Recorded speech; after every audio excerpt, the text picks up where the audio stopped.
Well, I took off on this project without thinking it through very well and didn't do a very good introduction. I am building another FP202 koala. Actually, the last one was nearly a complete rebuild. It was a restoration, but probably a 90% all new material and rebuild, especially after the crashes and rebuilds. I'm approaching this as if you're a person who has no experience doing it. There's also Algie Yates on YouTube. His channel is Flying Cub. He's building a Youngster 5. And Sawyer's dad, I don't know the guy's name, but that's his YouTube channel. He's building a Dakota Hawk. He's up near Vancouver, I believe, or somewhere. But anyways, those guys are building from kits.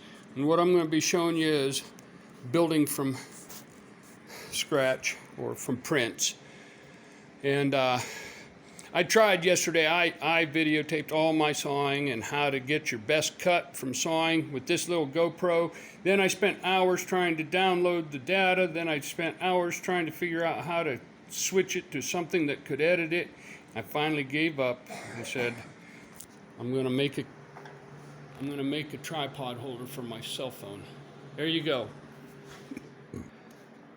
So I had a 1x8 board yesterday, and that gave me 9 3/4 inch square pieces and 10 of these 1/8 inch pieces that I took off the edge. And anyways, I was just going to show you how I set this up just to be safe whenever I'm cutting. Like, I wanted to get these all the exact same width.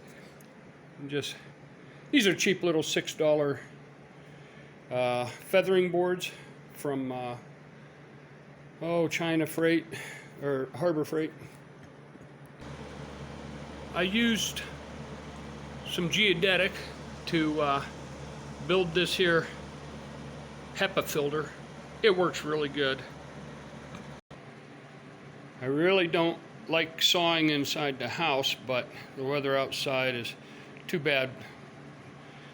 It's a blizzard right now, but I said this here is 3/4 inch, and actually it's about 710 thousandths, because it's commercial white ash, and that size brings it to the same weight as Sitka spruce at 3/4 inch. It'll still be extremely strong compared to Sitka spruce, about 4 to 6 times in most of the moduluses. The only caution when you're reducing size to match Sitka's strength or weight, don't forget you have a joint surface area that you're reducing. So you might need to do extra blocking or gusset work, you know, if for reducing the size. One of the first things I do whenever I get a square piece is I cut an end off, and I cut it 10 times how square it is, and get it this way, okay? Then I mark it off 10 equal parts, 0.1, 0.2, 0.3. This here commercial white ash in northwest Pennsylvania, this should go to about 0.7 or maybe a little more. And this is specific gravity, and I'll show you how to do that. Here's a table I made from a tree we cut down a few years ago. It's about 2 inches thick. It's a red oak. And you take a glass of water. This is specific gravity check. And you take your wood and try to balance it as best you can, and set it down loosely, just holding it straight. And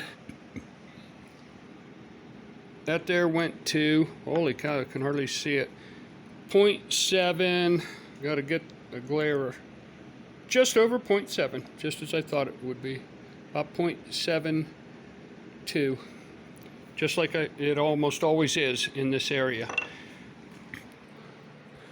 If I have the energy tonight, I'll go ahead and glue up the leading edge bow for the horizontal stabilizer. And that's a long process. That's a lot of glue and a lot of clamping on every single one of those nails.